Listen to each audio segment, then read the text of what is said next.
call this special presentation meeting to order. Can I ask for a roll call, please? Mr. Dorr? Mrs. Evans Crockett? Here. Mr. Fountain? Mr. Pino? Here. Dr. Polo? Here. Mr. Blair? Mr. Taylor? Here. Ms. White? Here. Thank you very much. Please join me in the Pledge of Allegiance.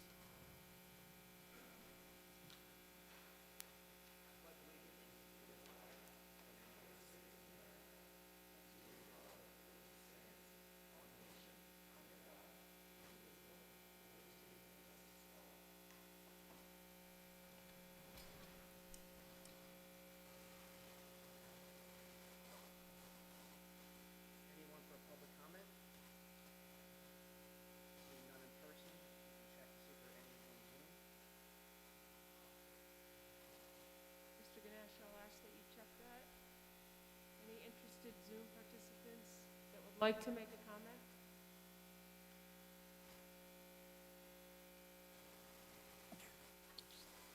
I do not see any.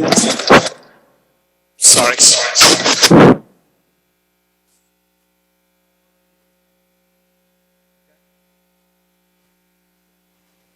We'll go right to the annual data presentation.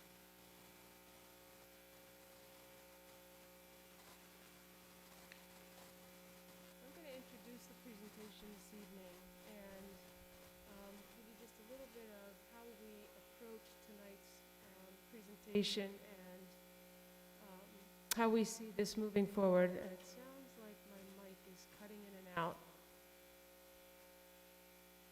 So I want to call out Mrs. Smith. She actually assumed a lot of responsibility this year in gathering the data and organizing it with the administrative team. She'll be doing the bulk of presenting this evening.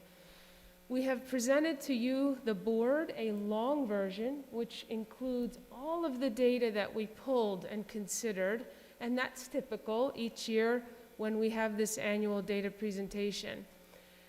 And then because we want to be thoughtful about the presentation actually being something that all of us can follow and find meaning in, she created a condensed version of slides. There are times when this presentation can get very lengthy, and I'm not sure that that always ends up being as meaningful as if we were a bit more succinct and really presented to you some of the highlights and the areas of focus. Throughout the evening, please feel free to pose a question if you have it and it's timely in the presentation. Otherwise, we'll certainly take them at the end of the presentation. So Mrs. Smith will present to you an overview of all of the data, from different data categories that administration reviews, and then some recommendations that were prepared by administration based on those data, the needs and strengths of our students. So with that, I'll turn it over to Mrs. Smith. Good evening, everyone. I'd also like to thank the administrative team that's here as they help to develop a lot of what is here, and I appreciate them coming out this evening. As Dr. Russell mentioned, we have a lot of data for you this evening, and just to start out, wanted to kind of remind us of our mission statement and our working towards inclusive community of learners, looking at our safe and supportive, as well as equity of opportunity. And so you'll notice that tonight's presentation really does look at our data through an equity lens. We are showing you all of our data broken out by race, broken out by gender, and broken out by our different programs like special education, gifted, ELD students, and so forth. And again, we're just going to try to call out some things that really stood out and that tie to the recommendations that you'll see later on in the presentation that some of my colleagues will share with you. So we'll go through some of what we call multiple measures or different pieces of data and then get to those recommendations. And again, I mentioned we're going to look through that equity lens. So we broke the data into 4 areas for you: demographic, which is who are we; our perceptions, those surveys where we're asking people what they think or how are we doing; our school processes, we'll talk about MTSS and special education; and then the bulk of the presentation really is on how are our students doing or student learning. So starting with demographics, and you'll notice there's several slides here. I'm just going to reference a few of them. But we have in this section enrollment information for you, ethnicity and student groups. We included some information with historical attendance, behavior, safe to say, and our graduation rates. So I put this in there to call your attention to what Pennsylvania calls the early warning system, which really looks at 3 prongs. It looks at A for attendance, B for behavior, and C for how our students are doing academically or their course performance. And they help us to identify students that might be at risk for dropping out of school based upon one of those 3 particular areas and the number of instances they have in each. And I'll call out some of that as we look at some specific data. So I'm going to skip to the behavior part and just share with you some information. And I want to also acknowledge Linkit is our data warehouse and analytics, and they really provided a lot of these graphs for us and did the grunt work, per se, of putting everything together. So this shows you our school conduct violations, again, using that red, yellow, and green. So red would be those at-risk students with a higher number of discipline violations. And you can see across the last 3 years, this is our secondary students are recorded here, that you can see, for the most part, all of our students are in the green. We certainly have some small areas where we have red or yellow. Something else we look at then with our discipline data is what's called the Safe School Report, which we are required to annually complete, and our principals and secretaries log information based upon state reportable offenses. This is just an overview for you of the 2021 school year and the number of incidents that we had and the number of offenders that we had in that particular year. And these are the terms from the state. I know this one's a little hard to read, but I wanted to just give you an idea of what are some of the misconduct categories that we are required to report on. And you'll notice low numbers pretty much everywhere except that last bottom right, which is student code of conduct. That's where the majority of our violations occur, which are those things that are part of our student handbook that a student violates in some way. Other than that, minor altercations is a very small number, but would be the next highest here. In terms of the demographics of our offenders, I have circled for you in red just a few areas to call out. It really is our secondary students. It's very rare that an elementary principal has a state reportable offense to record, so it's normal to see zeros there. And you can see then through our 6th through 12th grade, the majority are really between that 6th and 10th grade year are where we're seeing the age of students with those violations. In the bottom left, it's simply broken out for you between students in the gen ed population versus those holding an IEP. And on the right is the breakout in terms of our race and ethnicity categories. The next slide here is the consequences. So once they have a violation, what have been the typical consequences that we have implemented? And again, you'll see the highest 2 here are detention and in-school suspensions. I know our buildings, particularly in K-8, have been working on the PVIS and really thinking about alternatives for discipline, as well as our high schools exploring restorative practices. And so it'll be interesting to see what some of these may look like in the future, but these are the ones that we are required to report on. And then just in terms of those state reportable offenses, again, this is based upon the Pennsylvania misconduct categories. This just, again, gives you an idea from year to year, middle school on the left, high school in the middle, and all grades together. And you see, declining there in terms of the reportable offenses. Moving into Safe to Say then, which is the program that we have really promoted in the last several years where students, adults can make tips and that is then notified to the school district immediately to take action with the Say Something. If you see something, say something motto. So we just show you the period of July 1st to December 15th for the last 3 years. On the left, you can see the total number in the 2019 year was 72. Top right, we moved to 2020, dropped significantly to 24. If you recall, during that time period, we did have a significant amount of virtual learning. I believe we came back on site in either a hybrid or half-day around October of that year. And then this year, in 2021, you see that spike up to 123. I know our principals have definitely been dealing with quite a few more of these tips than we have experienced in the past. Moving into our graduation rate then, these are the historical graduation rates across the last 5 to 6 years here. We still have a relatively high graduation rate, although we are investigating a little bit why we've had some slight declines in the last couple of years. So we'll move into that second category of data, which is our perceptual data. This would be mainly some of the surveys that we have administered, and there's 2 that we call out in this presentation this evening. This year, we administered a school climate survey as part of our comprehensive plan review, and that was sent to parents, students in grades 5 to 12, and our instructional staff, and then our PAYS survey, which is given every other year, as you can see, to students in 6, 8, 10, and 12. So looking at our school climate survey, I already mentioned the stakeholders we surveyed. The questions were broken into 3 domains: engagement, environment, and safety. And I just called out a few slides in this area to point out for you. So I'll start with an overall summary. You can see in the chart the number of total responses we got. This is combining all stakeholder groups and then breaking that into the 3 areas. And everything was broken into a Likert scale ranging from 1 to 4, with 4 being the highest or the strongly agree with the statements that were in the survey. And so you can see we are definitely closer to that 3 in all of these categories, which would be, that they solidly agree with the statements about, positive statements about engagement, environment, and safety.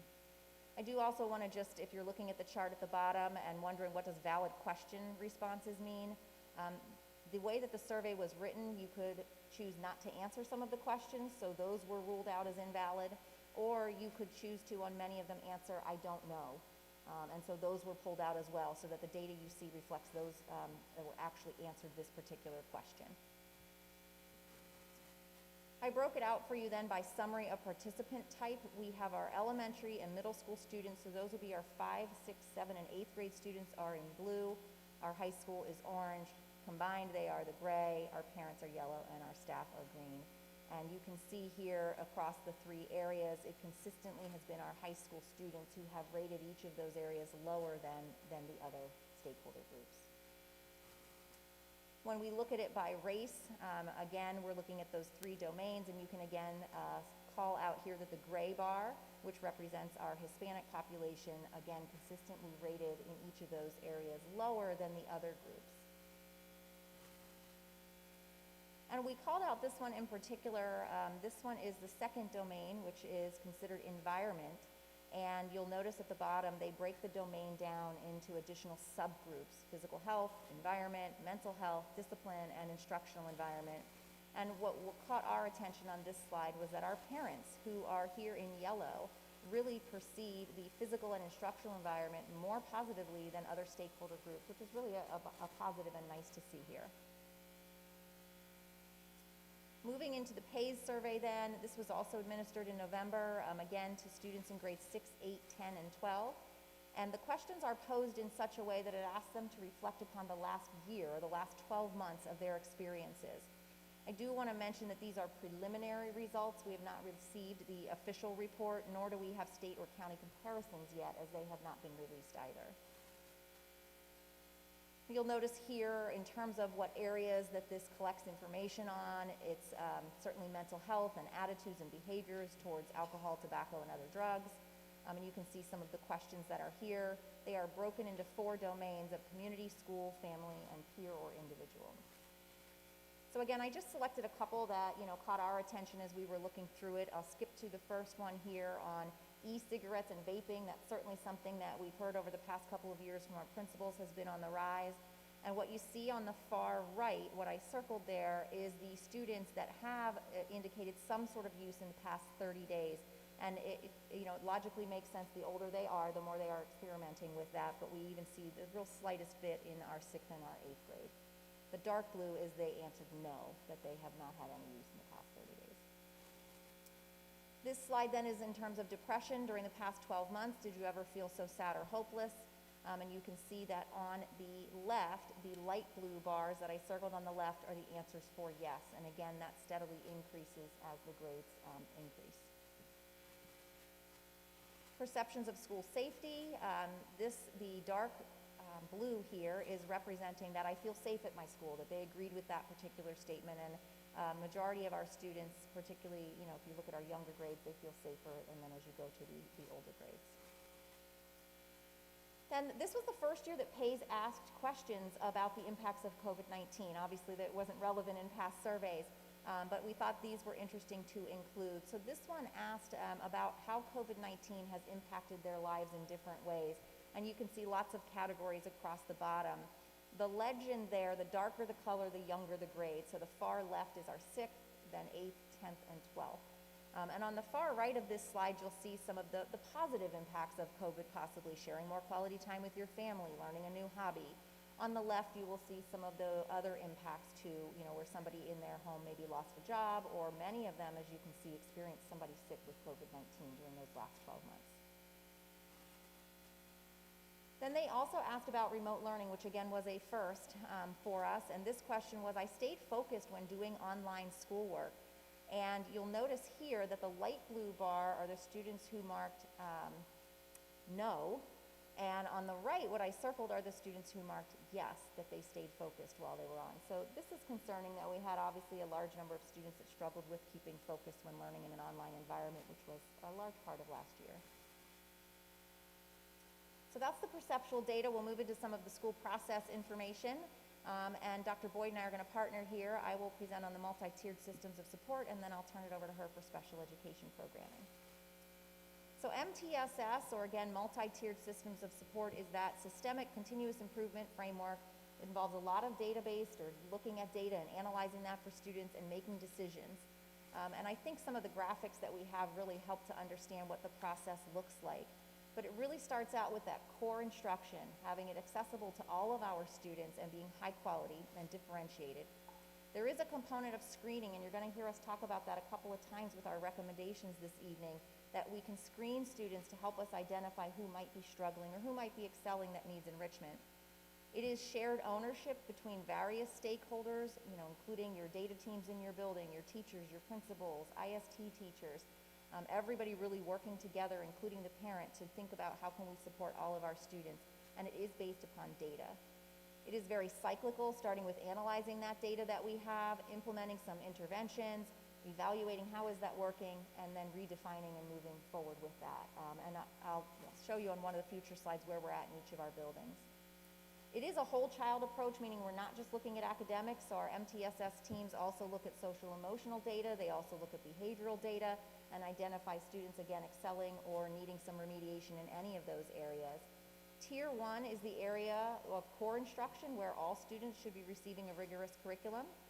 Tier 2 is about 15% of your students might be expected to be in this tier and needing some sort of targeted small group intervention. And then there may be a small population of students, 5%, that may need some level of intensive intervention. And it's our job as a public school to have resources available in each of these tiers at all levels, elementary, middle, and high, to be able to support our students. And the bottom right, again, just kind of goes through what that cycle looks like from universal screening all the way through monitoring and evaluating. Right now at Perkiomen Valley, our elementaries have a pretty very well established system with data team meetings. They have interventions and universal screeners. It is really an ongoing process there that they have worked to perfect. It does include not only their classroom teachers, but in addition some support staff that specifically support the MTSS process, such as reading specialists, IST teachers, and principals. At the middle level, it is in progress in that we have started MTSS teams. We're starting to work through the data process of that, but it definitely is newer than it is in our elementaries. And you can see we have similar supports in place in our middle school in terms of additional staff. At the high school, I coded this in red and put under consideration. It is certainly something that the high school administrative team began to embark on pre-pandemic. We made a little bit of progress, and we got certainly slowed down through the pandemic. And it is something that we see as a need. You'll see come up in the recommendations a little bit later. But right now, you'll notice on the far right that who is supporting that is really the principals and, of course, those gen ed teachers. We don't have the solid team that the other levels have. And the last piece before I turn it over to Dr. Boyd is those interventions. So I talked about Tier 2 being small group targeted intervention. This is a list of the interventions that currently exist at each of the levels. And you'll notice here our list in reading on this screen for elementary is pretty long. They have quite a few resources to look at and match up a student with which one might best meet their deficit area. Then there's certainly fewer at the middle school and even fewer as you move on to the high school. Math looks a little bit different when you look at what we have for math. Even in the elementary, we don't have nearly the amount that we have in reading, and some of those that are listed under elementary are actually supplementing curriculum and not necessarily being used as an intervention. And then you can see in the middle school, we've listed exact path, and then at the high school, there's nothing listed there, and you'll see that again come up in our recommendations later. So I will turn it over to Dr. Boyd for special education. Thank you, Mrs. Smith. Okay, if we go to the next slide. So annually, all districts across the Commonwealth are required to submit information regarding special education. And the date that we take a snapshot in time is December 1st of every school year. So you can find this information for every school district through Penn Data, and this is the last one that we have access to as of right now for the 2020-21 school year. And what you see on this slide are really three areas. The first area has to do with the 13 disability categories and the percentages that we have associated for each of those. So you'll notice that there are 6 categories that have a percentage listed, 7 do not. There's 2 categories, traumatic brain injury and deaf blindness, where we do not have any students in those categories. The other categories have a number of students that registers less than 1%, so therefore it's not included in that snapshot. So I do have slides that represent the 6 categories that are noted here. I can certainly provide the board with information about the other categories so that you know the number of students and the less than 1% that would account for. The other category on here is race ethnicity, and while we are not disproportionate, we do want to keep an eye on these areas just to make sure that we are adequately and effectively supporting all of our students. So that's something that we do keep a watch on. And then the other area has to do with the number of how students are included across the school day. And you can see the largest category there of 80% or more of the school day. We have, I believe it's 78% of our students, and we are well above state average. I do have some slides that we will move through that will explain some of this information in a little more detail. So if we can advance to the next slide. Again, what I mentioned were those 6 categories, and you can see them outlined here for the last 5 years. They are similar across each of the years. We do see some slight increases and decreases, as you can see here in these percentages. Typically, SLD, specific learning disability, and other health impaired are 2 categories that tend to go back and forth. One of them is a little bit higher than the state. The other one is slightly lower. So for OHI, for example, that tends to be our students that may have a chronic or an acute health issue that impacts their educational environment, whereas a specific learning disability is an academic area of need that impacts the performance in an academic area. If we go to the next slide, here what you can see is the actual number of students receiving special education supports and services over the last 5 years. It is declining slightly over the last few years. This is pretty much in alignment with our overall enrollment within the district. We're seeing a decline in our student enrollment as well. So we would expect to see our special education numbers also declining some. If we go to the next slide. Again, I mentioned about our students being included 80% or more of the school day, and what you can see here is that trajectory going higher each year. Again, we have made focused interventions and attempts at looking at the educational environment for our students with a particular attention to what does our continuum of services look like with regards to supporting students within the general education classroom. And again, special education law requires that we place students in the least restrictive environment. In most cases, that means we begin with the general education classroom. So we start there and then we work from that point out. What types of supports do our students need? And so you can see, now the reason there is no state baseline is the state did not establish a baseline for the 2020-2021 school year. So there is no state number there. If I were to guess, I would expect that to be maybe 66%. And you can see that we are well above the state average. If we go to the next slide. So now I'll take it into some real data and how it's impacting us. This is the number of co-taught sections at the high school. And again, it's just a comparison over the last 4 years so that you can see what we've done to really focus our attention on how do we support students within the general education classroom. And we've increased, in most cases, our co-taught classrooms at the high school. We have another slide from Middle School West. And there has been some significant and intentional conversations around how we support students and how we utilize our human resources to do that. We've made some adjustments, and we'll show you in another slide what it looks like, but we are able to offer some co-teaching in grade 6 and 7 science. However, we're not able to do that in grade 8, so that's why it's on there, but there is no information listed. In comparison to Middle School East, you can see that in Middle School East, we focus on ELA and math. We do not have the resources available to us to do co-teaching in science in the same way that we can right now at Middle School West. So again, these slides are for comparison so that you can see at our secondary level, what do co-teaching models look like. And then what we attempted to do here is show you our special education teachers across the top, and then our content areas, and how they support students throughout a school building.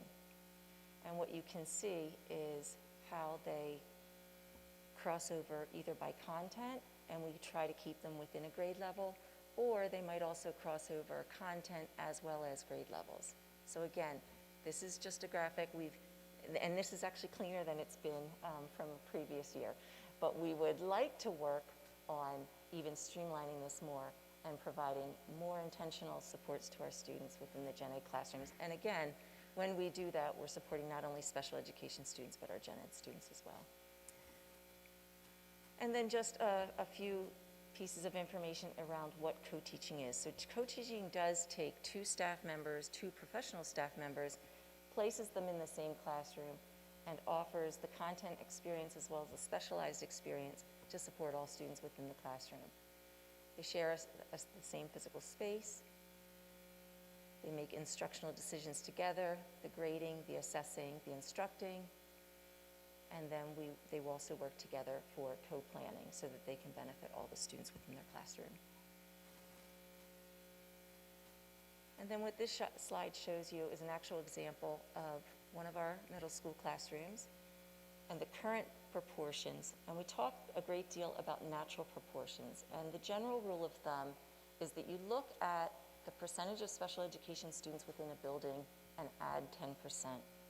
In this example, the ideal proportion would be 26%. And here you can see that the current co-teaching proportions are at 36%. So again, we've tried to outline what the two would look like if we were to meet an ideal proportion within a building. And again, just more information. So thank you. Thank you, Dr. Boyd.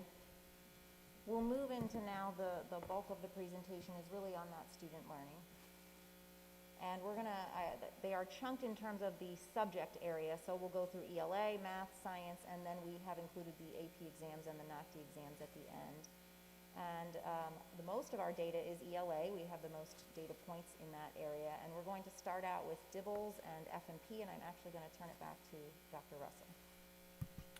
Thank you, Mr. Smith. So one of the things that has been one of the aspects of our instruction as we move into the academic realm is that target that we want our students reading on or above grade level by 3rd grade. And we've mentioned this in each of our data presentations. It is a strong focus at the elementary level where we are building the foundation in our students as they move through the early grades. So what you see on this slide is just some research that supports that, and some additional commentary on the significance and the importance of developing students early as readers. And our students continue to impress us with the ways that they develop the basic early literacy skills we introduce them to. So there's a couple of different measures, and if you have a young child, I'm sure you're familiar with these. Mrs. Smith mentioned Fontes and Pinnell. She also mentioned DIBELS. And the Fontes and Pinnell is a bit more comprehensive in nature, and it's a bit subjective, not intentionally, but it can be when the Fontes and Pinnell is administered to our young students to determine on what grade level they are reading, or on what level they should be instructed or read independently, to phrase it differently. So as we still consider the Fontes and Pinnell to help us to know how students are doing on that path towards proficiency, towards reading on or above grade level by grade 3, We also look to the dibbles.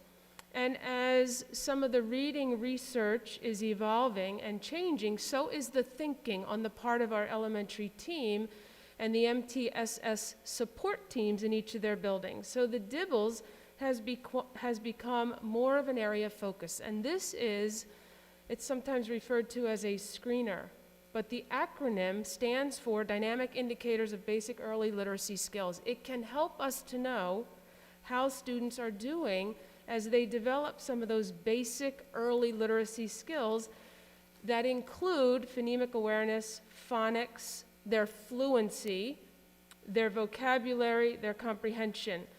So most often, if you look at, and I know it's difficult to see, the graph on the left, the current version of dibbles that we administer to students in kindergarten through 5th grade in some cases is an assessment with those different components. We focus primarily on those first 4 sections that you see in the table.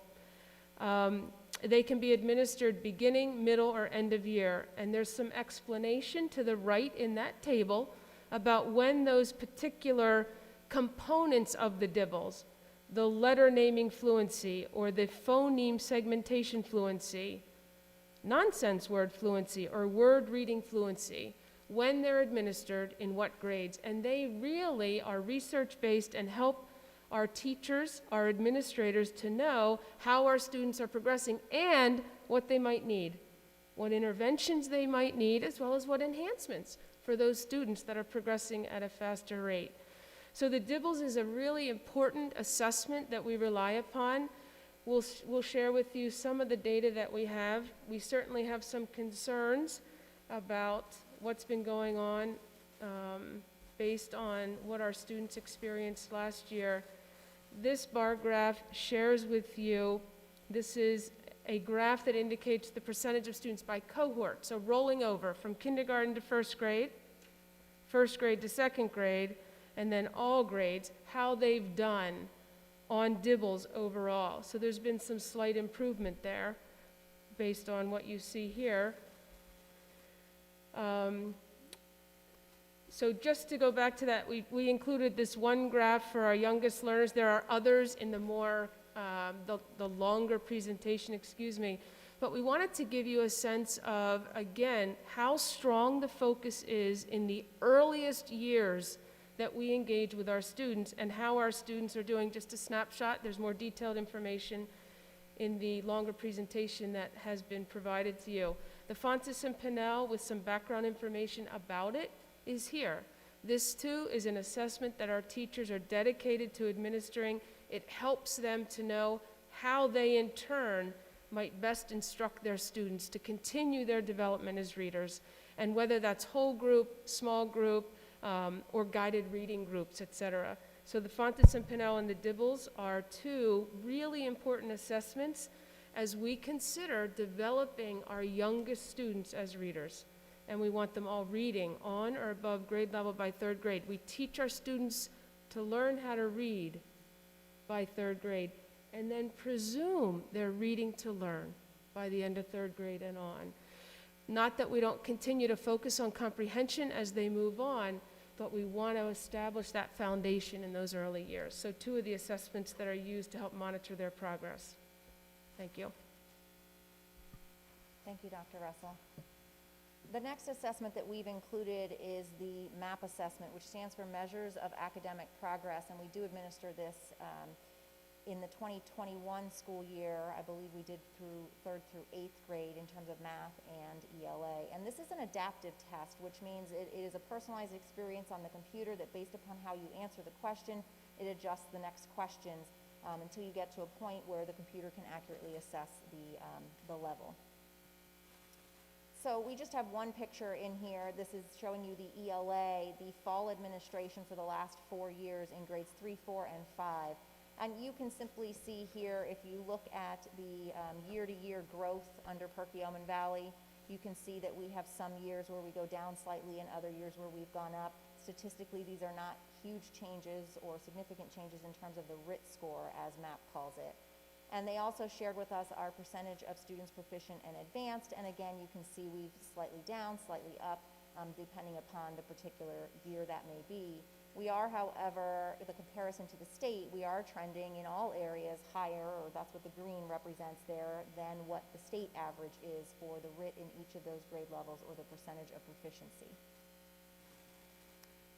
Moving into the PSSA, which many of you are probably familiar with from your children, this is administered again to grades 3 through 8. We'll start by looking at the ELA data that we have.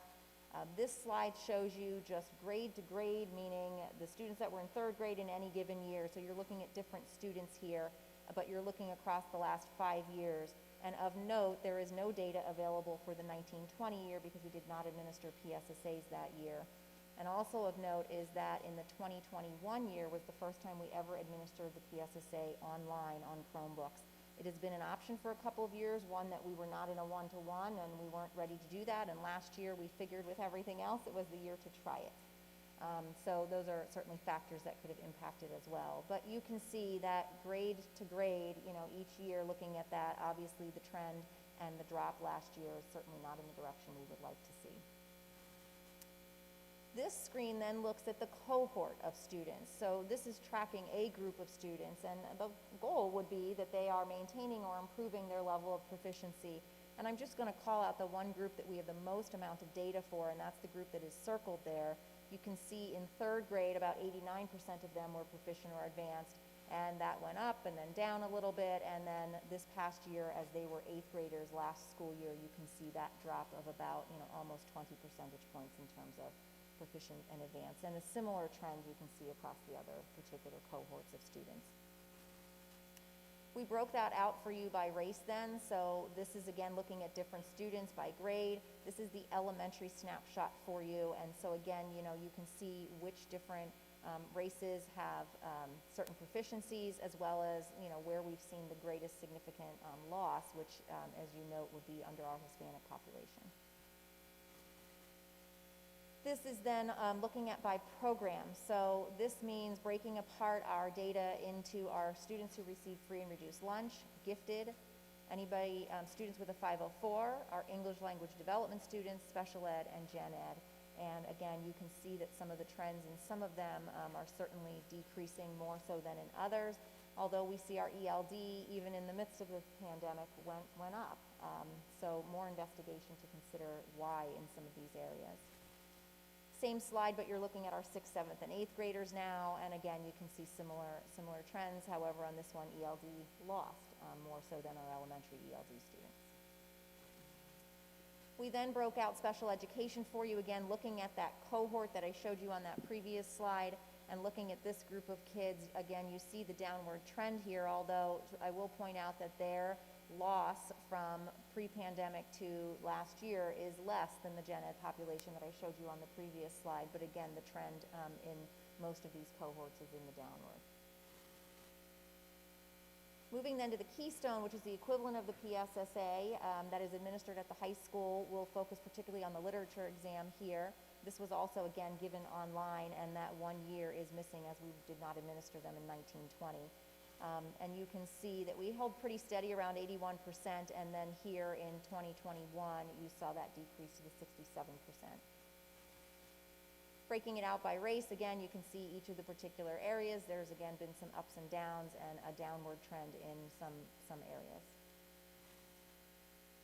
By program is broken out for you here again, and on most of the program slides, you'll see that our gifted students are definitely performing very well in the high 90s or 100%. That's pretty consistent. And then again, on this slide, you'll notice some of our other areas are definitely lower. Moving into the SAT, or the PSAT, which is where most of our juniors and sophomores might take this. It's a nationwide assessment, multiple choice, and we will look at specifically the reading test and the writing and language arts in this section. However, math is also on the same slide, the way that it was organized. But you can see for both ELA and math here, we have pretty much held steady, slight declines, but again, not statistically significant here in terms of the last 4 years in looking at both the ELA, the math, and the composite.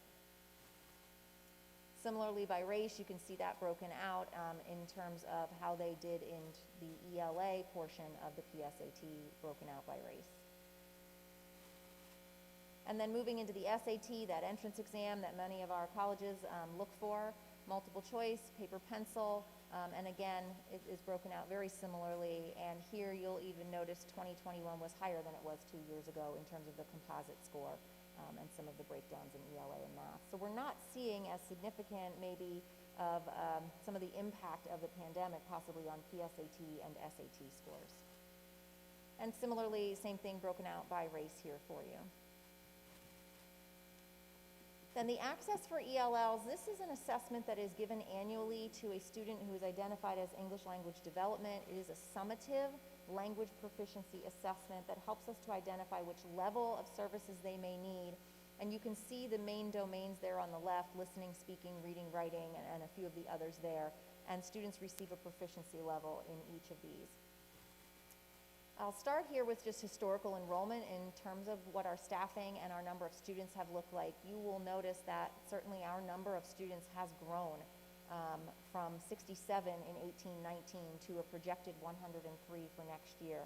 These projections are based upon what the numbers are at the spring, like currently right now, when we look to roll them over. So right now there are 103 students in our K-12 programming that will roll over into next year. So certainly, you know, from 75 to 103 is a pretty big add that occurred between this time last year and really this time this year, that we had that many new enrollments that on their home language survey indicated English is not their first language. The staffing is there on the bottom for you. We have held pretty steady at 2, although sometimes that 2 has been with part-time employees that each may be serving maybe half of their time in that. We had 2 steady employees 2021. And this year we did increase to 2.5, and you will see later in our recommendations some discussion about additional staffing here due to those additional students. But just a couple of slides then in terms of what their scores look like. Along the bottom are the 6 areas of how a student is classified based upon that access score, all the way from entering to reaching. Reaching being they are really reaching and not needing a lot of support left in terms of their English language. This is looking at the same grade of students, so you're looking at different students across these 2 years. And I circled there on the right for you that you can see we're really looking for those top 3, expanding, bridging, and reaching. We want that to be getting larger, and it did not. In fact, our lower 3 levels have gotten to be larger number of students falling into those 3 categories. Now you're looking at the same group of students. You know, they were maybe in first grade in 1920, and now they're in second grade in 2021. This is across the whole district, but again, we're really looking for those top areas to be improving. And while we did move some students from expanding to bridging, when you combine that together there at the top, it's still pretty similar. Moving into mathematics then, we'll look at some very similar data. There's obviously less data points in terms of math. Starting with the MAPP again, this looks very similar to the slide you saw for ELA, grades 3 through 5 here for our MAPP assessment. And again, you can see some growth across those years in a couple of areas where there were certainly decline. Where on the ELA we were in green compared to the state in all areas, on here you see just a few areas where we were below that. And then the PSSA in math, we showed you very similar slides. This is the same grade, but you're looking at different students. And again, you can see that downward trend and the significant drop in the past year, particularly at our 6th, 7th, and 8th grade levels. Looking at a cohort of students, again, we had 81% when they were in 3rd grade scoring advanced and proficient, and that has dropped in 8th grade last year to 32% of that same group as they have moved throughout our grades. And here we have again it broken out by race. You can see all of them had a dip last year, some more significant than others. This is then by program, looking at our elementary school broken out by program. Again, our gifted students, very high performing, and you can see how our gen ed compares to some of our other populations. And then similarly for the middle school. And that special ed cohort, that same group of kids that we looked at before, now we're looking at those that are identified as special education, and this one looks pretty similar to the gen ed chart as well, in that we've seen that significant decrease this past year. Our Keystone exam is the Algebra 1 exam, and This is a little different than literature in that literature is assessed to our 10th grade students taking English 10. Algebra depends upon when you take algebra. We have many students that take algebra in their middle school career in either 7th or 8th grade, and then a portion of our population that takes that in high school. And you can certainly clearly see that performance varies greatly depending upon if you are taking that assessment in middle school or high school. And we've pretty much held pretty steady in the middle school students that are taking the Algebra Keystone even after the pandemic, but we did see that decline in our high school students. And then we broke this out for you by race as well. This is looking at your middle school algebra students taking the assessment, and then you have the high school on the next screen. Now we have it broken out by program. So again, our free and reduced, our gifted, special education, and so forth. This is your middle school, which again, you will notice higher proficiency than when you look at the next slide and you look at our high school. And then finally, moving into science here, we have 2 data points to look at, which is the PSSA and the biology Keystone. You know, the science PSSA, and as was, you know, observed by one of our board members here, is that we didn't see quite a significant hits to science in this test in 2021. We certainly saw some, you know, pretty consistency in grade 4, slight decline in grade 8, and when you put that, you know, together, about 4 percentage points of a reduction there, but not as significant as what our math and ELA data looks like. Again, broken out for you in terms of race, we saw some increases actually in the 2021 year for our Hispanic, Black, and our Asian subgroups. And then this is looking at it by our particular programs. And again, some increased, our ELD, others decreased. The Keystone now is looking at the biology, which could be students in 9th or 10th grade taking biology typically. And again, you can see we didn't see a significant change after the pandemic in 2021. We actually increased a percentage point from where we were the year before. And similar slides that you see here broken out by race. And again, we see some nice upward trending for our Hispanic groups, but then in the opposite direction for some of the others. And similarly, you have by program as well. Advanced placement exams, this section is together because it has all of the areas together. This is that college level work that students are completing while they are in high school. They can earn college credit and placement depending upon the score that they receive on the AP exam. And it has been one of the goals of the district to have as many students as possible, or encourage every student to take at least one AP exam before graduation. So we show you enrollments. This is the number of AP students in the top, and that's been pretty consistent there. And then the number of actual AP exams. So although our number of students hasn't dropped that much, the number of AP exams went down by about 50 or 55 there. We show you this broken out by race then. This is the percentage with at least one AP exam in each of those student populations. And then we also broke it out for you by gender. And then looking at this screen, this gives you an average AP exam score, and the students, the highest they could score is a 5. This is broken out by department, and obviously there may be several AP assessments in each department, but the average score by department is shown in the top chart, and then the percentage of students scoring 3 or higher by the department is in the bottom area. And this slide then just shows for you how our scores across the 3 years in each department have looked compared to Pennsylvania and compared to national, and it is certainly nice to look across there and to see Perkiomen Valley is outperforming both of those other groups consistently. And then the NOCTI, this is the National Occupational Competency Testing Institute. It's really skills-based industry credentials.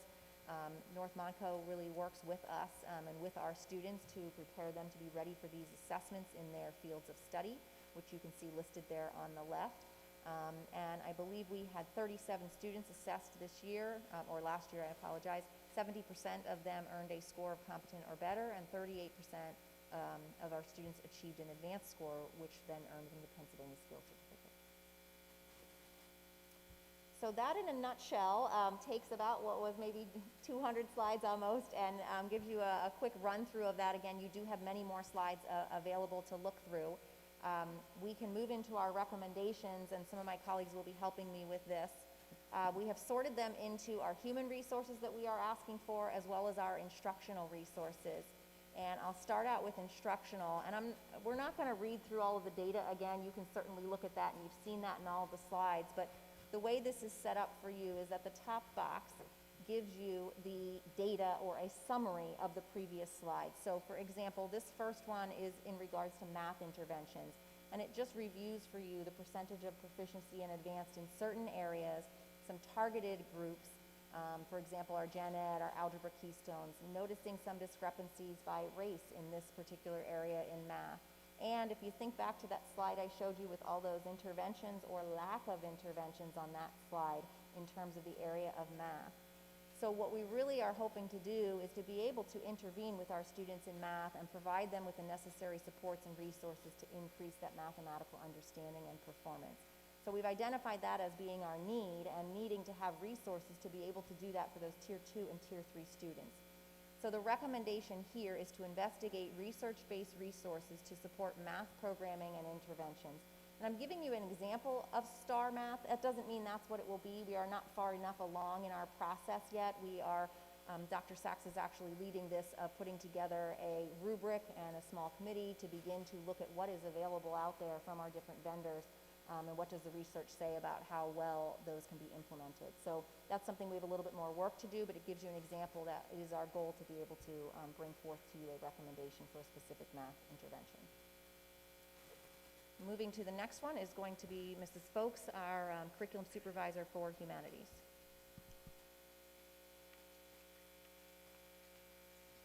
Good evening, everyone. I'm here to speak briefly about the Secondary Reading Universal Screener.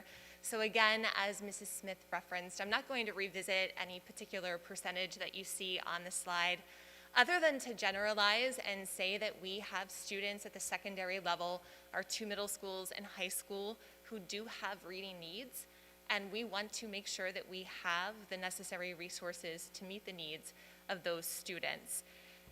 The last bullet point, though, I do want to call your attention to, because along with that data, we also have the fact that there is a lack of a reading universal screener at the secondary level.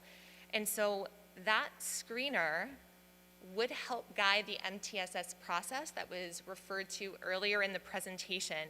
That screener will help to identify a reading level, an instructional reading level for all students, and will help to diagnose a root cause or the root causes of that particular student's struggle if struggle is detected. And so the identified need really is to have that tool, to have the ability to establish that baseline, the instructional reading level, to have a tool that will help us monitor reading levels, so think here about progress monitoring, and also that tool that will help to differentiate content to support students' reading comprehension. And I will just say, in terms of our middle school and high school teachers, don't associate reading level with only ELA. It is very important to note that the reading level, knowing a child's reading level, is applicable and relevant for all content area teachers.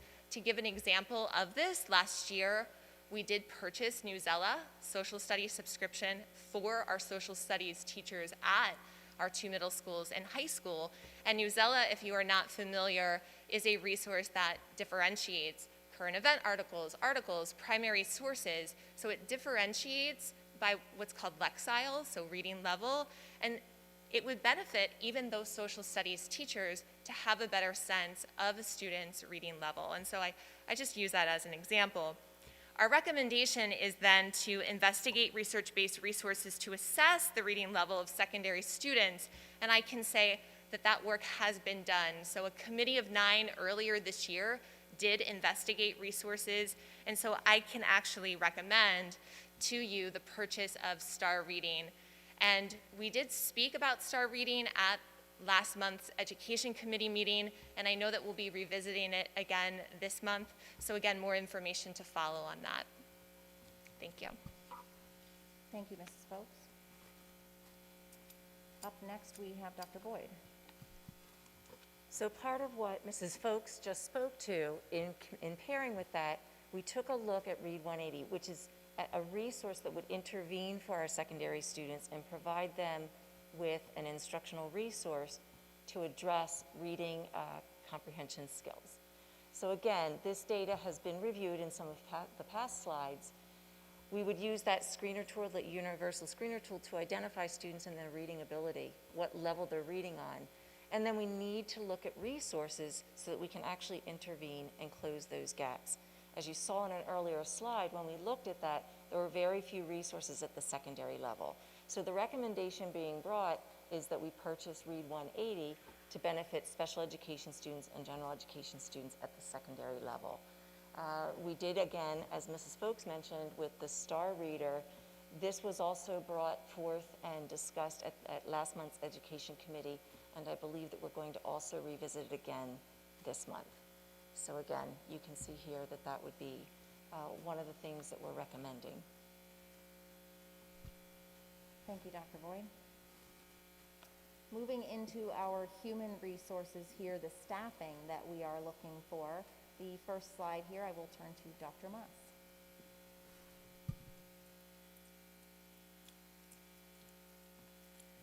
Thank you and good evening. So you've heard about universal screeners, you've heard about resource Read 180, but what you noticed probably in one of the earlier slides, that the high school didn't have the resources personnel-wise to implement some of these things. The elementary schools have reading specialists and IST teachers, as does the middle school, but the high school does not have any of these resources. So we are asking that we have an MTSS facilitator at the high school level to help us implement some of these resources, as well as help us with the data teams, and really monitor where the students are. Look at some of that data, see what differences we're making and what resources we really need for the students. Thank you. Thank you, Dr. Moss. And we're back to Dr. Boyd. Sorry, I should have put these back to back. Yeah, that's okay. I'm getting some of my steps in this evening. What we have here on this slide is really to show you the breakdown of special education supports and services across our school district. All of our school buildings have learning support classrooms, and then when we have district-wide programs, they are dispersed across the district, across all of our buildings. What you can see here is we have autistic support, and last year, yes, it was last year, we split that out at our elementary level, and we placed K-1-2 autistic support at Skippack Elementary and kept 3-4-5 at South Elementary.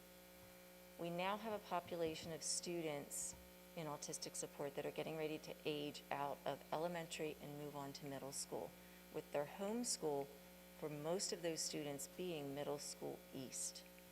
That is something that parents feel strongly about, wanting their students to attend the home school. That's one piece of this. The other piece is, what you can see in this slide is that at Middle School West, we currently have our autistic support students who are in district-wide program shifting to Middle School West, along with students that would receive life skills support and potentially intensive learning support. So we have 3 intensive district programs there, whereas at Middle School East, they house our emotional support program. So if we can go to the next slide, the recommendation we're making is to shift the intensive autistic support program from Middle School West to Middle School East for next year. But that, in the previous slide, you could see that we have 1 teacher supporting that combination of students. What's happening, what we see with the students moving up, is the intensity of their needs requires separate programming specific to autistic support. So the recommendation here is that we will need an autistic support teacher to instruct the students that are moving up based upon their needs.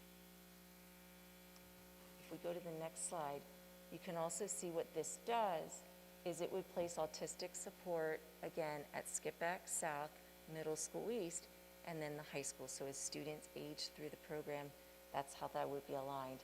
It would take our programs and better align them so that they're spread out, those needs.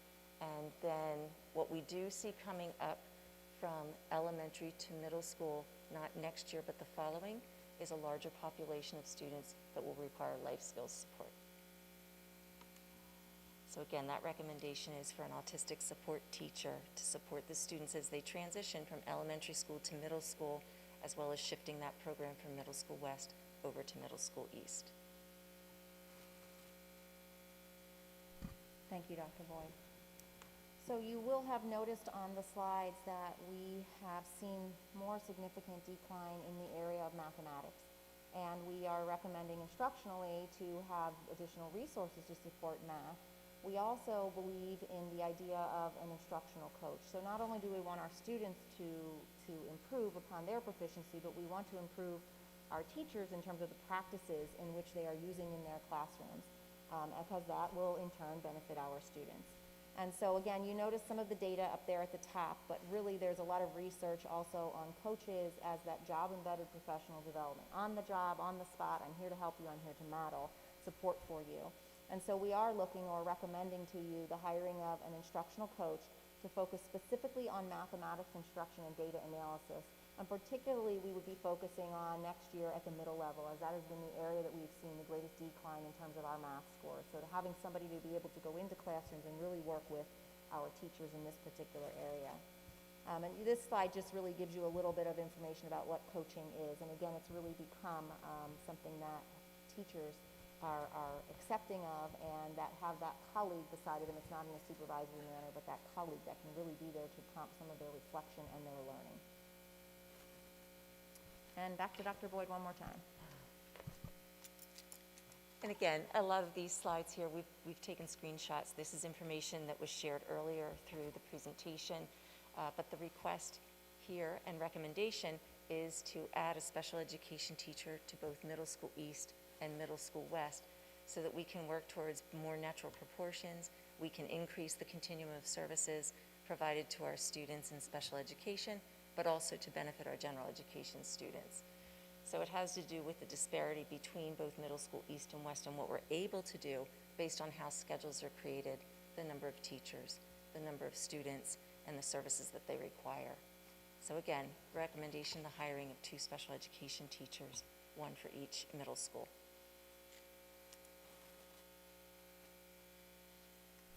Thank you, Dr. Boyd.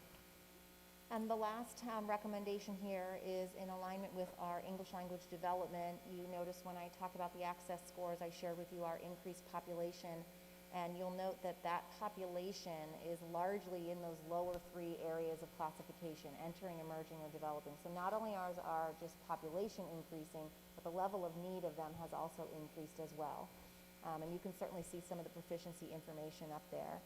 But our recommendation here is increasing our ELD staff by 0.5 to support the increasing needs of that population.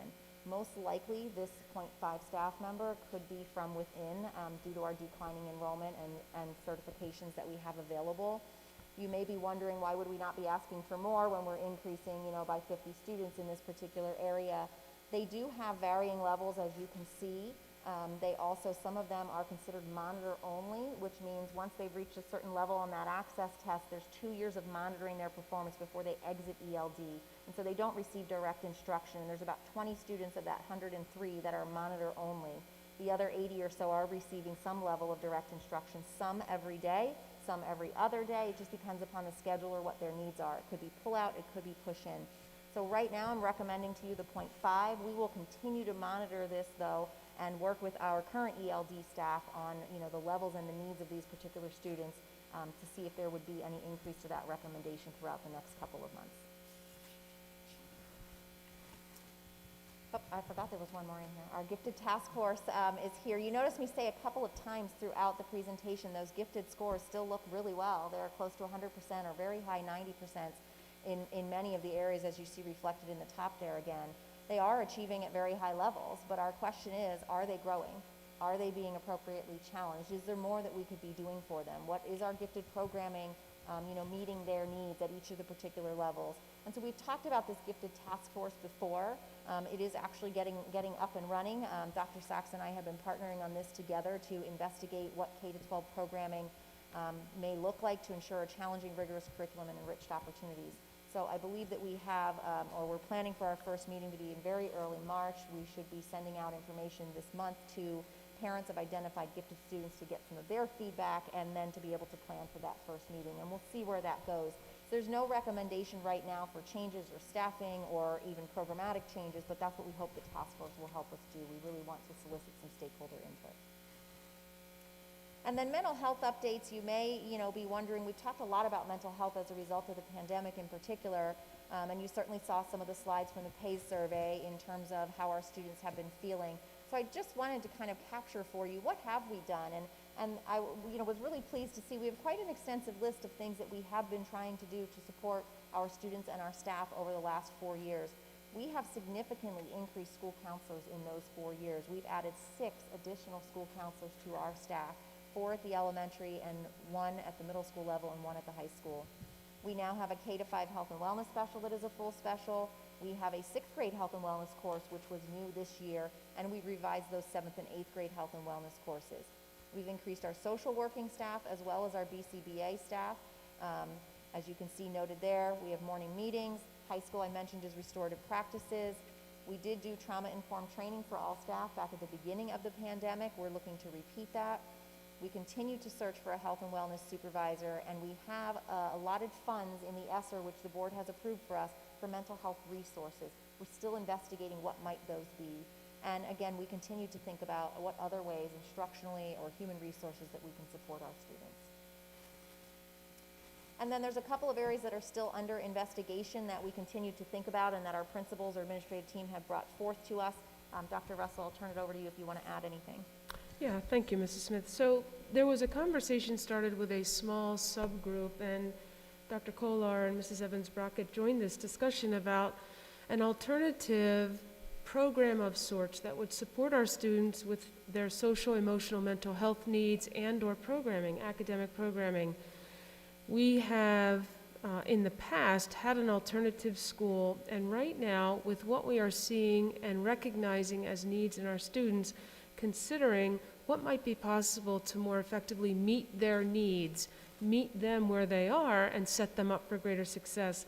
We'll talk more about this at the upcoming Wellness Committee meeting next week, and I'll bring with that conversation some of the information from our counselors and social workers as we discuss it. But we are trying to think outside the box and think a little bit differently in an effort to really effectively support some of our students who are really struggling. There is also the idea of an instructional coach, and I want to point out that there are, I believe, 5 positions, and Mrs. Smith has a summary slide. There are 5 positions that Mr. Weaver has incorporated into the budget, and this is often our practice. This is what we do each year. We give you a sense of what we're thinking pretty early on. This data presentation helps to solidify some of those thoughts, those recommendations. Oftentimes those positions, at least some of them, can be filled with individuals in district due to positions that are attritioned or individuals that resign or retire and leave positions open that we don't need to fill. For example, at the elementary level, where we see a declining enrollment, we have decreased in the number of classes in certain grade levels across the district. So when we free up a staff, when there's a position available, we will often reallocate that position based on the current needs of our students. And again, attempt to be fiscally responsible with those positions. One of the positions that we're having conversations about is an instructional coach for the elementary level to really focus on elementary level curriculum. And again, building that foundation, supporting our teachers with best practices of instruction, progress monitoring, research-based interventions, and moving our students forward, realizing the academic growth that we're looking for as we prepare to set them up for success at the secondary level. We've also talked a little bit in Finance Committee, we're going to bring this back to you, about building substitutes. We are struggling with substitutes. Districts across the county, the Commonwealth, the nation are struggling with substitutes. And we have an idea around how we might at least provide some level of support to our buildings by providing a building substitute in each of the 6, 4 elementary, 2 middle schools, 2 at the high school because of the size. But then there's a go-to substitute on a given day. At the elementary level, there are times when our certified paraprofessionals are called upon to sub. That takes away from our students for the academic supports that they would otherwise be receiving.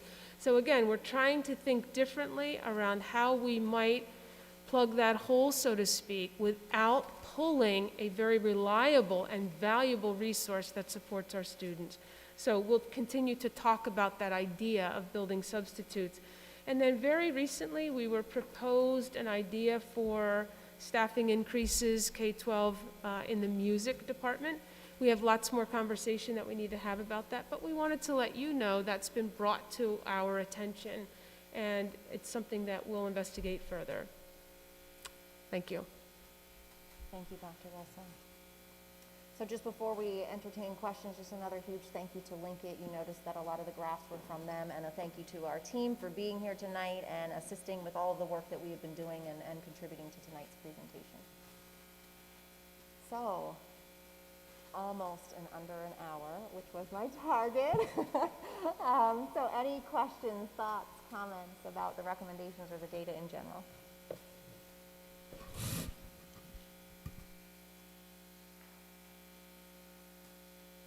Two questions. First one being, any theories on the declining across almost every category before the pandemic? I mean, I'm sure this is something, and you probably expected to be asked it, so I figured you probably had some answers. And the second question is, the AP testing, or the AP, the students enrolled stayed the same, but the testing went down. Why do you think that is?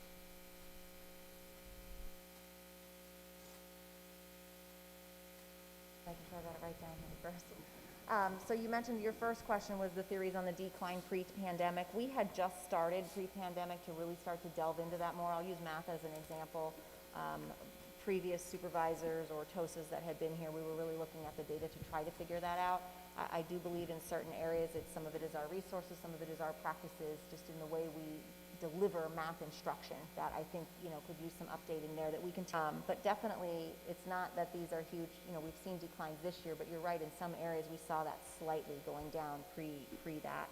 And AP, could you clarify again, you said the number enrolled is the same, but the testing? How many tests, like less people took exams?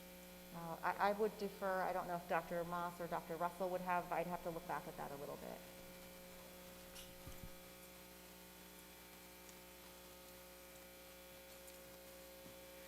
I think I can address that. So typically, students that are enrolled in AP are expected to take the exam. They're not required to take the exam. And last year, we saw a higher number than ever of students that opted out of the exam. I think some of the students were worried that they weren't, because they weren't in school the entire time, that they weren't as prepared. So we saw higher numbers than ever opt out.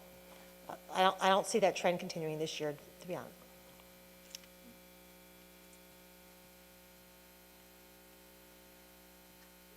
In considering opting out, I'm also curious when it comes to PSSAs, how many students opted out historically, because I know in general, things that impacting for the tests, you have so many factors. Virtual, you have the fact that the test itself changed recently.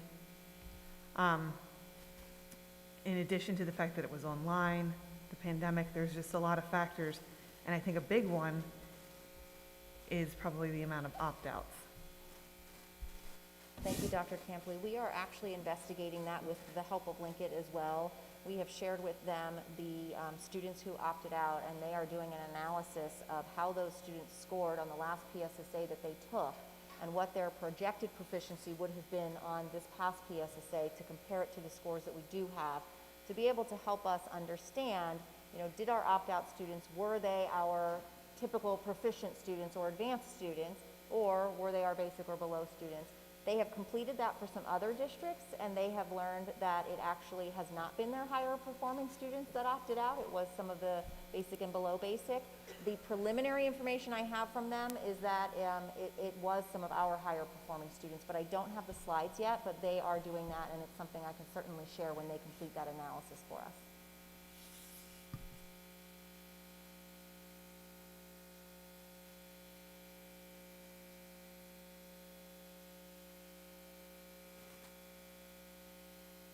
I wrote a ton of questions down, so I can always follow up with some of these. But one of the ones that stuck out to me was the autistic support program at elementary being divided, K 1, 2, and then 3, 4, 5. I'm just curious the thought process there, considering with autism, the idea of building relationships and social skills is so key, why we would take them out of a school where they have already established relationships and have them switch to a different elementary school.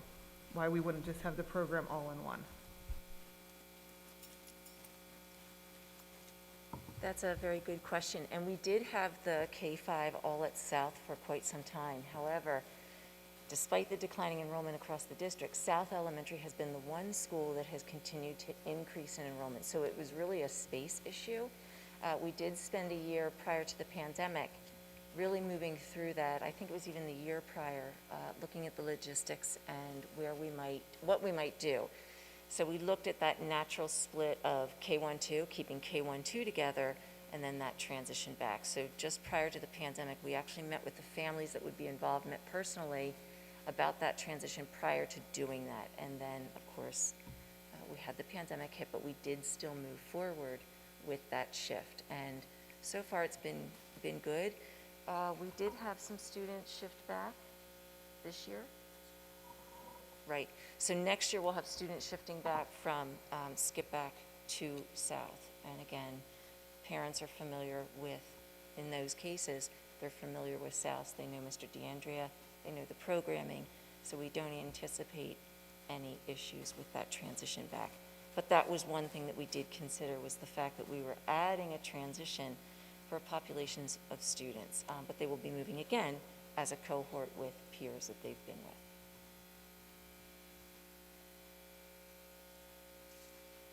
Question that I have is about the increase in our ELD learners. I think that you had mentioned that the question that was responded to was that English was not the primary language in the home, but there's no delineation as to language is in the home. So is it to be assumed that it's only Spanish speaking in the home, or if it's not, then how many dialects actually are in these ELD situations, and then how are the some, very unique languages that you wouldn't, tend to think would be here in our area that we have certainly seen move in. We certainly do still have some Spanish-speaking students, but we've seen some of these other dialects have been, transitioning here to Perkiomen Valley. And it certainly is a struggle, to support them. However, our teachers, it's not necessarily what language they're coming from. They use the same skills in terms of language acquisition, in terms of how do we help students with visuals and so forth to get through that initial phase of I'm now in a new country, in a new school. How do I ask the basics of going to the bathroom? How do I ask or let somebody know that I need help? So we kind of go through those same processes regardless of the language.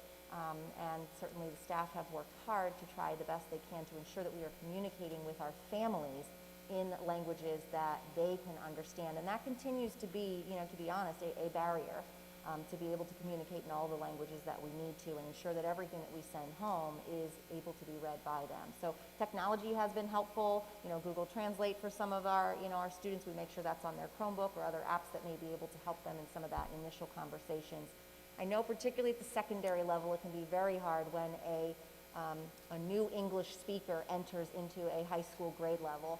It's very difficult for the child and a shock, and it's also very difficult for the teacher who is very content focused to figure out some of that terminology and how do they transfer that into their language. So some of the support, while an increase in students is here, it's also an increased need in helping teachers, because that child's not pulled all day, nor would we want that. We want to immerse them in the language and in our culture. So how do we support teachers in what does that look like? I'm teaching algebra, or I'm teaching, physics to these students. What does that look like? It's definitely a diverse need and a way that we need to support students and staff. So then I guess my follow-up question would be to ask you if you can discuss a little bit about the strategy of incorporating additional staff to help this particular section of our student body, and how you're going to tackle hiring someone that actually will be able to maybe culturally relate to them, not just maybe in speaking the language, but actually help be a face of representation for them in terms of where they're coming from. So is there a particular is there a particular second language that you see that's prominent, or, you know? I only said Spanish because I think that's the one that probably people are most familiar with, and certainly in my high school, that was the predominant ELD class was made up of Hispanic speakers, but that's the whole purpose of my question. Thank you. Yeah, and I can certainly get you a list of the languages. I wouldn't want to guess on which are the most predominant without conferring with my colleagues. But as far as how we would be utilizing this staff member, so one of the difficulties that we have is because we have students ELD across 7 buildings and we have had consistently 2 people, we have had one ELD staff member service 5 buildings in a given year. And so in a given day, she is in an elementary school, middle school, and a high school. And that can be difficult in terms of being part of that building's culture, helping your students. You're not there all of the time. And so this year, where we have 2.5, has really helped us to try to reduce that, although we still have somebody in 4 buildings. So part of this idea would be to reduce the number of buildings that somebody is in so that they are available to our students more often as well as to our staff. The other piece that I know we would really like to increase is the ability to work with teachers. So right now, you know, if we need a meeting at an 8 a.m. time, that teacher might be assigned that they are teaching a class in the middle school. So having the opportunity and flexibility for the ELD teacher to be available for those classroom teachers, let's sit down and have a conversation about how do I modify something in the classroom? How can I push in or how can I pull out? Those are some of the things. I know Mrs. Folks and I have talked a lot about wanting to write an ELD curriculum, you know, really update some of those things that haven't been looked at for a couple of years. What are the resources that we're using? You know, how are we reaching out to our families? We always have a Title III parent night where we try to engage with our families. I know some of the buildings have combined that with their Title I night to try to encourage more of the families to come. It's been difficult to have that interaction with them. The other piece I'll just share is hiring ELD teachers is difficult. We had a resignation at the end of last year, and it took us, I'm looking at Mrs. Benza, Mrs. Nassau, it took us quite a while to find a highly qualified candidate. And I would say to you that the majority of the candidates were not of minorities. There were a few of them that spoke another language, but the majority of them were not. And so it will be difficult to find, as you said it, I think somebody who represents them culturally or can relate to them. That would be difficult to find. Now this 0.5, we believe that we have within our existing staff a member who is currently a 0.5 ELD and partly kindergarten, and that possibly with our declining enrollment could become that. So that's already somebody existing. We would like consistent staff in this department. Because of part-time people, it's also changed, which doesn't help us to move forward and really establish a solid curriculum and program. I don't know if that answered. Those are a couple things in my mind. I'm just curious, has there been any thought of actually adding on more, considering they're really spread across the buildings? I think that idea of being able to consult and push into classrooms and have like kind of boots on the ground versus trying to get to know so many different staff members and so many different teaching styles and helping to incorporate may be more beneficial. These folks and I would love to have additional staff, as we would in many areas, you know, trying to be fiscally responsible and thinking, you know, what are the steps in the right direction and how do we, you know, take those steps as we move forward. Right now, I think a 0.5 would help us to do that. We would be able to limit some of the sharing across levels at least. Again, I'm keeping a close eye on this along with Mrs. Folks, and certainly across the spring we may come to you and say we would request more than that, but right now 0.5 is where we're at. My question was going back to PSSAs. I don't know if anybody still had wanted to stay on this topic before I go back to PSSAs. So I wanted to just jump back to what some of the things Dr. Campley pointed out, that in 2021 there was a lot of changes with the way PSSAs were administered. We went online. We were also coming back from hybrid and virtual learning, and I'm imagining that other districts around us in our county and then also across the state are seeing similar trends, and that the numbers went down in certain areas. I'm wondering, when will we have the comparison to how PV looks in terms of other districts in our county and then with the state? Yeah, and that's a great question, Dr. Kolar, because of the delay in testing. So we chose to still assess last spring. Some schools, we were given the option to test this fall. I don't know how many across the state chose to do that, but it delayed all of the release of the data. So you probably just recently, right when we came back from break, got your child's finally their student report on how they scored in PSSA. Those typically we would have had, August, September. So we're several months behind. I can certainly investigate that and see if I can find something out in terms of when we think we're going to get them, but I did check as we were preparing for this and nothing has been released yet. I'm interested too to see if there's trends. Yeah, because I just think that, we can start to be alarmed and panicked when you look at the trends, but if it's on par with what everybody is experiencing in the county and the state, then it's not quite as alarming.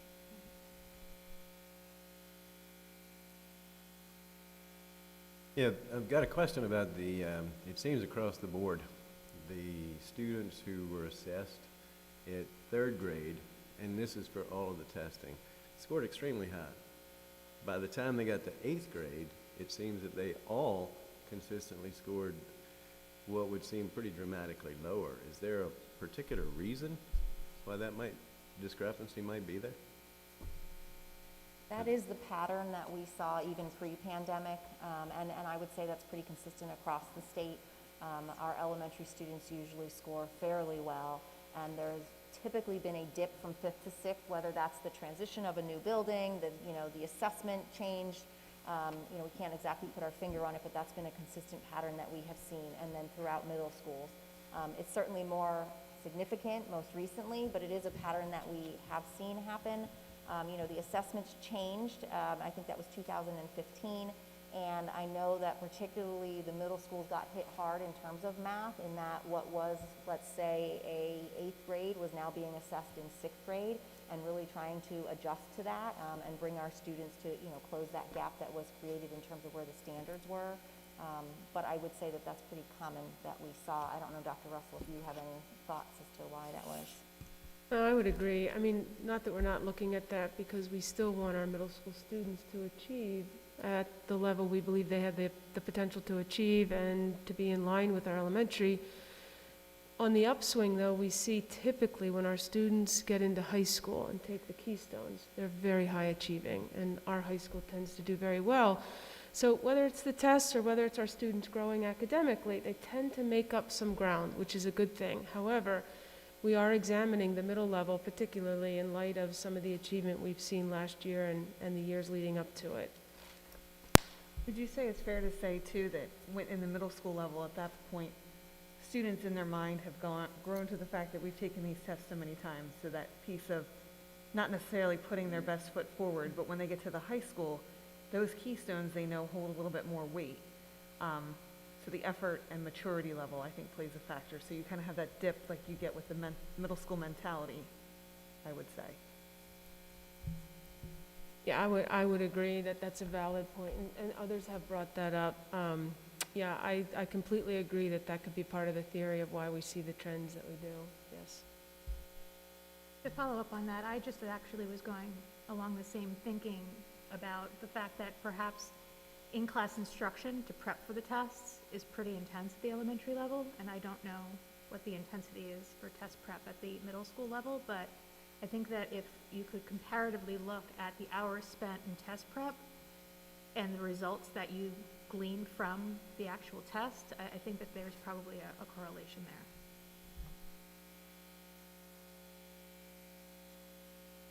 So I want to get away from the testing a little bit. If anybody else wants to say anything before I have a question. Because we all know that it's one data point amongst many, so I don't want to spend too much time on the PSSAs. But looking at the math and knowing that historically there's been a trend, whether it be MAPPs, PSSAs, what have you, and it's drastic when you think of in light of the last couple years for many reasons, but it's been something that was, like you had said, pre-pandemic. So there was a comment about, having a coach, a math coach, and I am kind of curious as far as, have the teachers been surveyed to see what they feel is needed to help support them best? Are they looking for a coach? Are they looking for someone to help them with how to provide the curriculum and the way to support the students in the classroom? Or are they looking for some ready-to-go interventions and resources that they can use immediately, or to have extra hands on deck on the ground versus somebody that's at an administrative level? Sure. We have not specifically surveyed them to say, is a coach something that you are looking for? I think that, if we were to ask them now versus ask them pre-pandemic, we may have different answers, because I think they're in a different situation right now in terms of what they are interacting with and the students in front of them. We can do something like that. We do talk to our department chairs. We talk with them about what that might look like when we go through curriculum review. That's part of it. What are the resources and things that we need? I think we're trying to balance providing additional resources with a way to have, true reflection on the art of teaching in your classroom, and what does that look like for mathematics now, and how does it look different than maybe it did 5, 10, even 15 years ago, and how traditional are we, or how, maybe abstract have we gotten in the way that we're delivering math, and really having that math discourse and that productive struggle happening in the classroom, and that it's not just this one way to do that. But we can certainly always seek more input from our teachers on what it is that they believe that they need. I just think, especially like you were saying, if you would have asked them pre-pandemic to now, you may have gotten a different answer. I feel like I'm finding with teachers in general that there's a lot of that feel of burnout and wanting to have some support within their classroom in the moment, helping students and having things and people to turn to. And I don't know that a coach is going to be able to offer that as readily. Not that a coach is not a good idea, because we do want to learn the pedagogy of mathematics, but I'm thinking if we're thinking priority and what's most needed, I'd be curious to get their input to see what they feel would be most beneficial in the short term, and then we can try and think of long term. Thank you. One other question to get kind of apart from a lot of the directions we've been going in. The data showing up for depression and suicidal ideation. You're talking 1 in 3 kids roughly that have felt depressed, significantly depressed over the past year. And about 1 in 4 that are talking about by senior year that are talking about having suicidal ideation or suicidal thoughts. What are we doing to address that right now? And part of that, thanks for calling that out, Mr. Fountain. Part of that was why we included the information on that last slide about mental health. We have added quite a few staff members. We have administrators and staff members going to threat assessment training, whether that is safety threats or that is I'm going to hurt or harm myself, suicidal ideation, really so that we can be able to respond to those. I know our teams of counselors, our teachers, our principals have been responding to crisis situations or being proactive. That would be our goal, would be more proactive, whether that's in terms of programming, our K-5 wellness, or other groups that may be offered in the buildings. As a counselor, I'm sure you're familiar with maybe running a small group with students who are struggling, really trying to reach out, looking for the different resources that we can connect with in our community to partner with and provide to our families and to their students. I know we have been struggling as we've seen mental health needs increase here. It has been across the county as well. And so some of those resources we typically tap into are maxed out. And so we do at times struggle with where might we connect our families. But I know that the staff have been working overtime to be able to reach out and support those families that we are certainly aware of. Could we do more? Absolutely. And I think we're continuing to investigate, well, what are those other things that we could possibly be doing? Is it staffing? Is it programming? What is it that would be able to meet their needs? I'm certainly open to any ideas that anybody may have. If we have the data, do we know who the for all these grades, the 15%, for the 6th to 12th grade, we have the individual person? No, the PACE survey is anonymous.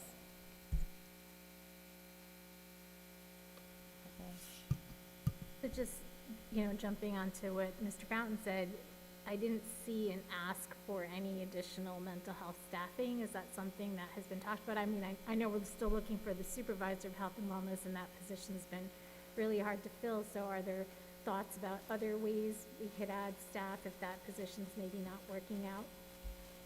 Yeah, we have constantly talked about how might we better support mental health, and we have thought about the staffing. We do feel like we've increased the staffing in counseling, BCBA, social workers for the last couple of years, and really wanting to get that to be able to assess, is that working effectively, or what more could we possibly add? We feel like we needed a little bit more time to assess the effectiveness of those new staff. and not necessarily just additional staff will help to, to fix the issue. So we continue to think about it, Dr. Kolar. I think we're really looking for that health and wellness supervisor. We'd love to fill it and have their input into, we've added counselors in those other positions. Is there something else that we maybe should be adding or thinking about that would help us? And that has been, we're in our third round, I think, of posting and interviewing for that position. Dr. Vessel? I would add to that, Dr. Kohler, that this idea around this alternative something or other would also bring some resources. And what I'm challenged by, and really looking forward to some more conversations around this, would be to identify just what that alternative something is, because we haven't been able to put our finger on it yet, although there are some aspects of what we know from other past years, our previous alternative school or what we see in some other models, that we believe would support our students. But I think if we can get something like that planned and off the ground, it would come with some very intense therapeutic resources that could really help our students in the ways that we believe right now they need.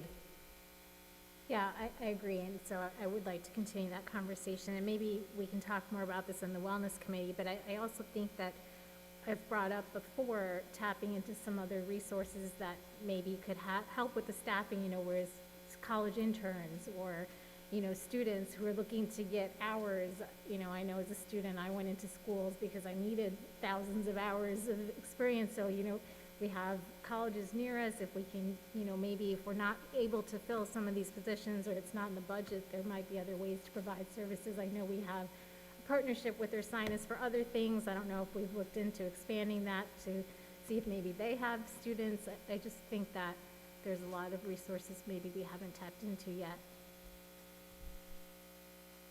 So if I may, so one of the things I keep coming back to is I don't see how you're utilizing on these slides, and not that you're not, but I don't see it being evidenced here, your school psychologist, which is a resource that is a great place to tap into, including looking at the MTSS slide, supporting staff, when we're getting, it's supposed to be social, emotional, and academic, the supporting staff that's listed, and again, maybe they are included, but reading specialist, IST teacher, principal, but your school psychologists who are educational specialists in their certification would be a good resource to include. Absolutely, Dr. Campley. And an oversight on my part, we certainly could add them to that, and they are absolutely part of the MTSS process and integral in that.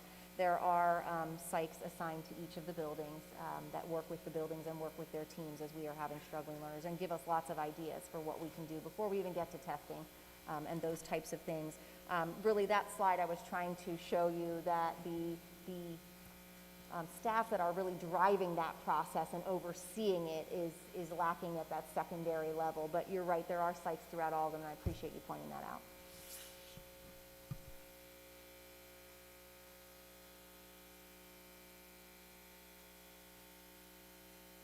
So I'm just wondering if we are looking at interventions now, looking at the results, are there things that the administration is thinking can be done to help support our students that are struggling, say, starting in March? Or what are we thinking as a timeline? Are we waiting? Yeah. Just what's our timeline and what are we thinking for how to support our students? So certainly principals there have been smaller purchases, throughout this year. I'll use Phonics 95 as an example. 2 of our elementary schools had that, 2 did not. That is something that, we were able to provide through some of the ESSER funding to make sure that those other 2 buildings. So there have been smaller things that we've done throughout the year, or manipulatives that have come to our attention, particularly for middle school math. Might it be nice to have some more manipulatives in the classroom? So we have been responding with smaller items. The larger purchases, like the Star Reader, the Read 180, have required a longer process and a review to assess and determine that we are selecting what we believe is the best resource to benefit the kids. Those 2 will go back to Education Committee this Wednesday, just so that we can confirm, is that a direction we want to go, and then we would like to bring them forth to the board even in February if that's the direction we want. Both of those companies are willing to work with us to possibly be able to start to utilize some of it this year even. Math, on the other hand, we're a little bit farther behind in terms of identifying what that resource might be. you know, for many reasons. However, we hope to have that relatively soon. But to have that adoption and so forth and implemented, that will be difficult this particular year. But certainly principals and teachers have been trying lots of different things and asking for things when they need it. I know Mrs. Folks has also been looking at the fidelity of how we are implementing some of the resources we have, like Foundations, which is a resource we use in our primary grades in terms that really helps building those skills for reading, and has been doing an audit to identify, wow, we need some additional resources. It's been several years since we purchased them. So that's something that we hope to be able to replenish in a timely fashion here as well. So kind of looking at it from two, what can we do now that might be smaller things that we could easily implement, and what are some larger tasks? Presumably the board approves STAR English, STAR Reading. How quickly before the first exam would take place? So you said it would start in March. Would we be able to get that first exam? It's 4 exams a year, correct? So would that first exam, or at least be able to get some data in May or June before school dismisses? Yeah, I think if I recall back, and Mrs. Folks may certainly remember more than I, in our education committee, we did have an implementation plan, and I believe if the board were to approve that in February, and we purchased that with the ESSER funds that we have set aside, they would allow us to pilot for the rest of this year, and then our subscription would actually start, so we start summer. We like to have full year subscriptions. And we would be able to administer at least one of those assessments in, I'm gonna say, probably April might be the best timing, just so that we would get staff trained on that, and then have an opportunity to look at those results that we would get. So yes, we'd at least get one in this year. And we'd have to decide, are we doing all students, or are we piloting with a smaller group to, you know, work out some of those tweaks. As best practice, is there a certain time frame that implementation of a new program actually needs to be implemented before you'll see actual results in a test? I think it really depends upon what the resource is. So in particular, you know, obviously having time to train your staff is crucial, and usually the bulk of that training can occur in the summertime, or in preparing them for the beginning of the year or at the beginning. STAR, the actual implementation of that, it is a relatively, it's less than a 20-minute assessment. There's not a ton of setup on the part of the teacher, so I'm not too concerned about the training for any involved staff in that. Because it is a universal screener, and it's just an assessment that we are giving, it's not necessarily the validity of, for example, if we were implementing a new instructional connection, like I'll say ExactPath or something, where they have recommended from their research, students need to be on this for 40 minutes a day for so many weeks before you will see an improvement. This STAR Reader is different. We're using it as that screening tool. So certainly the first assessment may not be as accurate because it's the first time the kids are taking it, but I don't think it would take as long to get them used to it. It's not one of those where you have to have them on it for a certain amount of time each week or each day.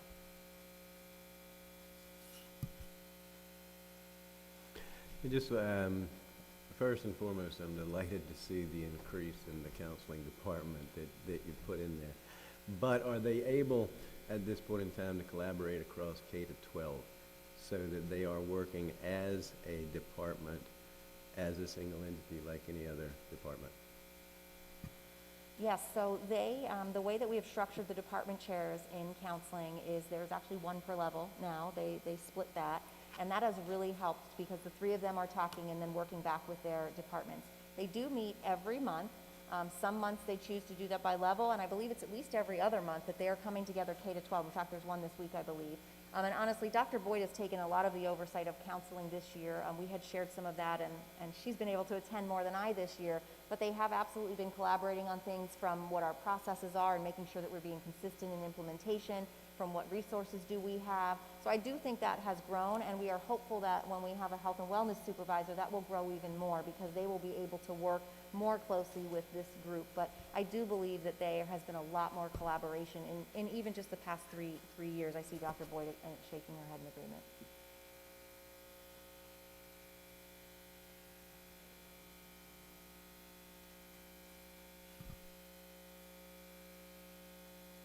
Thank you very much for the entire administration for putting this presentation together.